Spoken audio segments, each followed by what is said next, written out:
यह था कि सरकार के साथ में उनकी ट्यूनिंग सही सेट नहीं हो रही थी कि ईवीएम में कैसे कम वोट डालो और ज़्यादा वोट निकले।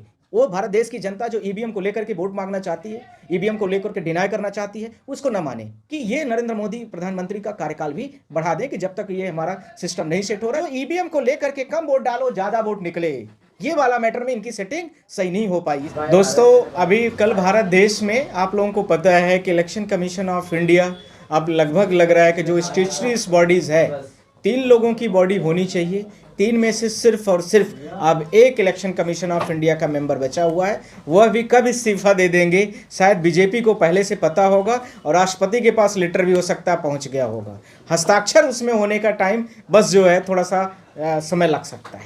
कोई भी इलेक्शन कमीशन ऑफ इंडिया का अपॉइंटमेंट किस आर्टिकल्स में होता है और क्या क्या उसके लिए पेरीमीटर होते हैं, किस जगह से कराया गया, इन सारी चीज़ों पर हम बात करेंगे। पर इसके साथ में यह भी प्रश्न है कि जिस प्रकार से कल अरुण गोयल जी ने इस्तीफा दिया है, वह भारत देश के लिए काफ़ी शर्मसार का विषय था। उन्होंने रात के 10:30 बजे के आसपास, 10 बजे के आसपास इलेक्शन कमीशन के पद से उन्होंने अपना इस्तीफा दे दिया और राष्ट्रपति ने उनके इस्तीफे को स्वीकार कर लिया। प्रश्न यह है कि क्या अभी तुरंत इसी वक्त उन्होंने इस्तीफा दिया होगा? नहीं, जाहिर सी बात है कि यह पहले से किया गया एक प्रोसेस रहा होगा, जिसको कल प्रेसिडेंट ऑफ इंडिया ने उनका इस्तीफा है उसको स्वीकार कर लिया। पर भारत देश में यह खबर नहीं आई। खबर क्या चलती है इस समय पर कि भारत देश के इलेक्शन के दौरान पर जो करंट में हमारे इलेक्शन कमीशन के ऑफिसर हैं, पूरे भारत देश में घूम घूम करके लोकसभा के चुनाव की तैयारियां कर रहे हैं। खबर यह भी थी कि सारे डीजीपीओं की मीटिंग कर रहे हैं। खबर यह भी थी कि भारत देश में चुनाव होने वाला है, जिसका अगले महीने में हो सकता है कि कंडक्ट पूरा इलेक्शंस का पूरे कितने फेजेस में होगा वह भी हो जाए। खबर यह भी थी कि भारत देश में अब कल से जो खबर है, क्या एक इलेक्शन कमीशन ऑफ इंडिया 1991 के बाद, ध्यान रखना है, नरसिम्हा राव का जो प्रधानमंत्री थे उसके पहले वन सिस्टम होता था, तो क्या एक इलेक्शन कमीशन ऑफ इंडिया का व्यक्ति पूरे भारत देश का चुनाव कराएगा, या सीजीआई चीफ इलेक्शन जो हमारे honourable chief justice of India हैं वो कराएंगे? ये दोनों का हम जवाब देना चाहते हैं। अब सुप्रीम कोर्ट में इनकी नियुक्ति का मामला यह चल रहा है। इन्होंने 2023 में पंजाब काडर के आईएएस थे। इन्होंने 2024 में बीआरएस दिया गया। ध्यान रखना है कि किसी भी इलेक्शन कमीशन की अपॉइंटमेंट को लेकर के आर्टिकल 324 में काफ़ी विस्तार से बात की गई है। इसमें इनका 6 इयर्स का कार्यकाल होगा और इसके साथ में इनकी जो एज लिमिट है वो नॉर्मल एज लिमिट से काफ़ी ज़्यादा है। अब यह सवाल उठता है कि जितने लोगों का अपॉइंटमेंट करना था उनमें क्या क्या क्राइटेरिया है, क्या क्या लोगों का नाम रखा गया, किस प्रकार से नाम बाईपास रूट से आए थे, इन सारी चीज़ों पर हम बात करना चाहते हैं आपसे। अब सुप्रीम कोर्ट में जब इनके अपॉइंटमेंट का मामला गया, तो अपॉइंटमेंट का मामला गया क्यों? पहला तो ये प्रश्न है। क्यों? क्योंकि इलेक्शन कमीशन ऑफ इंडिया के इनके पहले वाले जो व्यक्ति थे उनको एकाएक हटाया गया, रातों रात हटाया जाता है। 15 मई से लेकर के 18 नवंबर के बीच में इलेक्शन कमीशन ऑफ इंडिया की बॉडीज़ में इसी तरह से चलता रहता है। सुप्रीम कोर्ट ने इनसे पहला प्रश्न पूछा कि आप मुझे ये बताइए कि बिजली की करंट की गति से इस अरुण गोयल का अपॉइंटमेंट कैसे कर लिया गया? पॉइंट नंबर 1, बिजली की गति का मतलब रातों रात अपॉइंटमेंट, रातों रात बीआरएस दिलाया जाता है। आपका रातों रात बीआरएस दिलाया जाए और उसके बाद रातों रात ही आपका इसके रातों रात ही आपको अगले दिन चुनाव इलेक्शन कमीशन का अधिकारी भी बना दिया जाए। तीसरा उन्होंने बोला कि इस क्राइटेरिया में लगभग 40 लोगों का उस पैनल में नाम था जो इलेक्शन कमीशन ऑफ इंडिया की मेंबर्स बनने की दौड़ पर थे। तो आपने उन 4 लोगों को ही क्यों लिया? यानी 4 लोगों का नाम भेजा गया था। 4 लोग वो कौन से थे, उनकी क्या क्राइटेरियाज थी? तो ये इसका उनके पास कोई जवाब नहीं था। Question number 2। क्वेश्चन नंबर 3, इसके साथ में वो 4 लोगों का अपॉइंटमेंट जिन लेटर में जो भेजा गया, इन 4 में से कोई भी टेंटेटिव्स में एक व्यक्ति इलेक्शन कमीशन ऑफ इंडिया का व्यक्ति बन सकता है। तो इन्होंने क्या किया कि ये सीधा का सीधा जो हमारे लॉ मिनिस्टर होते हैं, लॉ मिनिस्टर ने सीधा पीएम के पास भेजा। ध्यान रखना, मंत्रिमंडल में इसमें डिबेट होनी चाहिए, ध्यान रखने की बात है। और भारत देश में इस समय पर करंट में लगभग 49 से 50 मिनिस्ट्री है, उसमें इसका डिबेट प्रॉपर होना चाहिए। बिकॉज ये बहुत बड़ी बॉडी है, स्टेचुरीज बॉडी है, भारत देश में इसका पूरा का पूरा बहुत बड़े लेवल पर पावर है। तो इसको न डिबेट किया गया, सीधा प्रधानमंत्री ऑफिस पर पहुंचता है और उसमें प्रेसिडेंट जी साइन करके इनको इलेक्शन कमीशन का मेंबर बना देती है। पॉइंट नंबर 4, इनका कार्यकाल 2024 में 2025 की फरवरी में ये chief election commission of India बनने की दौड़ पर थे। 2027 तक इनका कार्यकाल है, तो फिर इनको क्यों हटाया गया? क्या 6 साल का जो कार्यकाल इलेक्शन कमीशन ऑफ इंडिया के लिए बनाया गया है वह नहीं पूरा होना चाहिए? Point number 6, election commission of India ने यह भी नहीं दिखाने की कोशिश की कि उन किन किन कारणों से इन्होंने अपने पद से इस्तीफा दे दिया है। तो सुप्रीम कोर्ट ने यह भी बोला कि जिन व्यक्तियों को आपने, इन 4 लोगों को आपने अपने इनके जो नॉमिनेशन के लिए भेजा था उनके पैरामीटर्स क्या थे, और जिन 40 लोगों में से 36 लोगों को आपने रिजेक्ट किया है उनको निकालने के लिए भी पैरामीटर आप बताइए क्या है।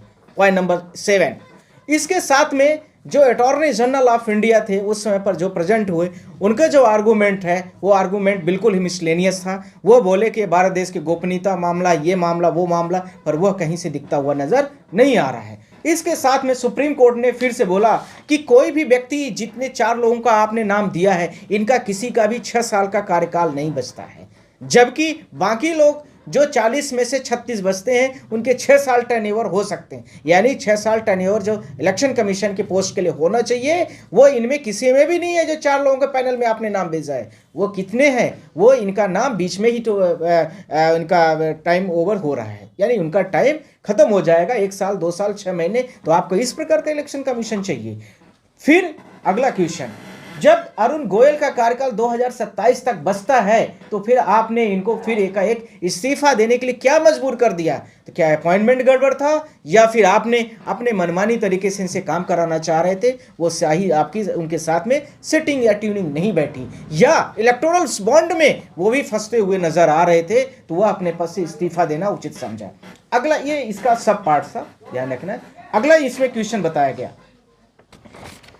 सुप्रीम कोर्ट ने यह भी पूछा कि 24 घंटे के अंदर में अरुण गोयल का अपॉइंटमेंट किया गया है, ऐसी भारत देश में क्या इमरजेंसी आ गई थी? तो हमें 15 मई से, जिस दिन से इनका अपॉइंटमेंट होता है, और उस दिन के बीच के महीने की पूरी डिटेल दीजिए कि भारत देश के इलेक्शन कमीशन के डेट शीट पर क्या क्या सिग्नेचर हैं और किस किस तरीके से निर्णय लिए गए हैं, वह भी हमें डिटेल्स पूरी की पूरी चाहिए। गैर संवैधानिक तरीके से यह भारत देश में किया गया ये पूरा अपॉइंटमेंट था, जिसको लेकर के इलेक्शन कमीशन ऑफ इंडिया की तरफ से प्रेजेंट हुए अटॉर्नी जनरल जो भारत देश के थे उनके पास कोई जवाब नहीं था। ध्यान रखना है, इलेक्शन कमीशन ऑफ इंडिया ने जिस तरह से अपने पद से इस्तीफा दिया है वो आर्टिकल 324 में, आर्टिकल 5 में, 324 में सब सेक्शन 5 है, यानी सुप्रीम कोर्ट ऑफ इंडिया उसको यह घोषित कर दे कि यह व्यक्ति इस पोस्ट के काबिल नहीं है। तो दोनों में से कौन सा कारण है? अभी तक भारत देश के न तो प्रेसिडेंट ऑफ इंडिया ने, न इलेक्शन कमीशन ऑफ इंडिया के जो चेयरपर्सन है उन्होंने, न भारत देश के प्रधानमंत्री ने, न इसी के साथ में भारत देश की जो कॉन्स्टिट्यूशनल बॉडीज है वो किसी ने नहीं बोला है कि इनके मैनर्स क्या खराब थे। क्यों? क्योंकि सुप्रीम कोर्ट वाला मामला तो अभी चल ही रहा है, वो तो आर्गूमेंट का विषय हो गया है, अभी तो उसका जजमेंट आया नहीं है। तो फिर क्या कारण थे? ये जाहिर सा एक ही कारण है जो मुझे लगता हुआ नजर आ रहा है कि इनका जो रिक्रूटमेंट हुआ था, सुप्रीम कोर्ट ने इतने सारे प्रश्न पूछे थे, वो भी फंस रहे थे। साथ में जो ईवीएम को लेकर के कम वोट डालो ज्यादा वोट निकले, ये वाला मैटर में इनकी सेटिंग सही नहीं हो पाई, इसलिए भी इन्होंने किया है। एक यह भी तथ्यात्मक ऐसा होने की संभावना बनती है। इसी के साथ में एक और अगला point, election commission of India ने अभी भारत देश के सारे राज्यों में लगभग डीजीपीओं से मिले हैं और उसके बाद चुनाव को लेकर के उन्होंने ब्रीफिंग दी है काफ़ी बड़े लेवल से। उसमें कई सारे पत्रकारों ने से पूछा भी कि भारत देश का 2024 का जो लोकसभा का चुनाव है क्या ईवीएम को लेकर के होगा कि बैलेट बॉक्स में होगा? तो उन्होंने यह भी बोला कि जो भी पिटीशंस पड़ी हैं, हम सुप्रीम कोर्ट के डायरेक्शन का इंतजार कर रहे हैं। आप लोगों ने देखा होगा मीडिया में, वो इंतजार अभी तक कर रहे हैं। मुझे यह नहीं समझ में आता है कि क्या इनके यह कारण वैलिड हैं? जब आप अगले महीने 15 दिन 10 दिन के बीच में कभी भी आचार संहिता लग सकती है, आप चुनाव के दिन आ गए हैं, पूरी आपने भारत देश की तैयारियां कर दी है, इतना आपने भारत देश का पैसा इन्वेस्ट कराया है। इसके पहले एक बॉडी पहले भी नहीं थी, यानी 3 लोगों की बॉडी होती है, 2 बॉडी नहीं है, 1 बॉडी सिर्फ बच रही है। तो क्या भारत देश में अब करंट में एक ही इलेक्शन कमीशन अधिकारी क्या भारत देश के चुनाव कंडक्ट कराएगा लोकसभा का? नहीं, ऐसा नहीं होगा।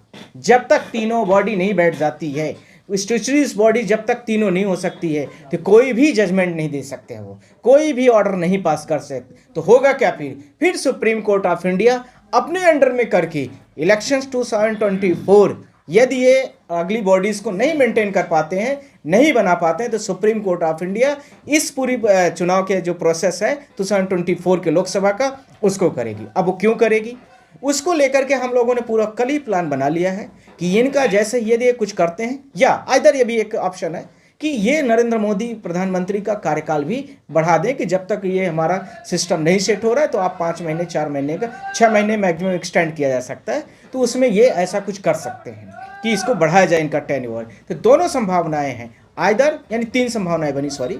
पहला, प्रधानमंत्री का कार्यकाल बढ़ाने का एक नाटक हो सकता है, या इलेक्शन कमीशन से इस्तीफा दिला करके उनके टाइम मैनर्स को छुपाया जा रहा होगा, या इनके साथ में ट्यूनिंग नहीं बनी। एक पॉइंट था इसका सब पॉइंट में।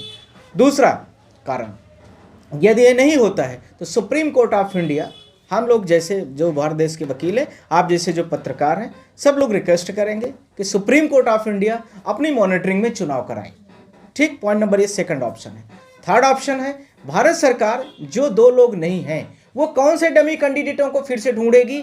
आइदर डमी कैंडिडेट का मतलब इस चीज को ध्यान रखना, जो उनकी बातों को माने, प्रश्न चिन्ह को न रख करे, वो कौन से लोगों को ढूंढ रही है या कब वो बॉडी को पूरा करेगी। आइदर डमी का ध्यान रखना है, ये ध्यान रखना जो उनकी बातों को माने, फॉलोवर्स हो उनके, उनसे प्रश्न न करे। वो भारत देश की जनता जो ईवीएम को लेकर के वोट मांगना चाहती है, ईवीएम को लेकर के डिनाई करना चाहती है, उसको न माने। सिर्फ और सिर्फ क्या, भारत देश की जनता जो बैलेट में आना चाहती है उस बात को वे खंडन करें कि हमें बैलेट में नहीं ले आना है। ऐसे कैंडिडेट भी ये शायद ढूंढ रहे होंगे, इस चीज़ को ध्यान रखने की ज़रूरत है। मैंने इस पॉइंट में आपको फिर से ब्रीफ कर रहा हूँ, ईवीएम की मशीन को लेकर के भारत देश की जनता जो डिनाई कर रही है, उसको लेकर के ये क्या कहना चाहते हैं, क्या करना चाहते हैं। क्या ईवीएम की मशीन को जो बैन करने वाला व्यक्ति थोड़ा भी प्रश्न करता है तो क्या ऐसे उनको चाहिए, या फिर बैलेट बॉक्स में जो हम लोग चुनाव को लेकर के सुप्रीम कोर्ट में आए हैं उनको ऐसा इलेक्शन कमीशन अधिकारी चाहिए जो बैलेट बॉक्स में चुनाव कराए। ये सारे प्रश्न होंगे।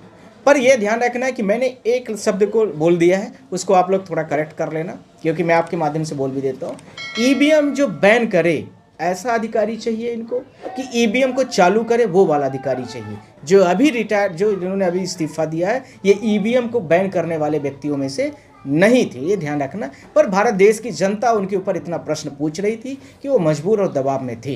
दूसरा, उनका अपॉइंटमेंट इतना खराब था कि सुप्रीम कोर्ट के प्रश्नों का जवाब नहीं था। तीसरा यह था कि सरकार के साथ में उनकी ट्यूनिंग सही सेट नहीं हो रही थी कि ईवीएम में कैसे कम वोट डालो और ज़्यादा वोट निकले। यह वाली ट्यूनिंग मेरे हिसाब से नहीं समझ में आई, इसीलिए उनको और कोई कारण मेरे सामने नज़र में नहीं आ रहे, क्योंकि आर्टिकल 324 5 सब सेक्शंस में सिर्फ 2 ही चीजें हैं। आइदर सुप्रीम कोर्ट डिफाइन करेगी, आइदर सिर्फ और सिर्फ इलेक्शन कमीशन का जो मैनर होगा उसके आधार पर होगा।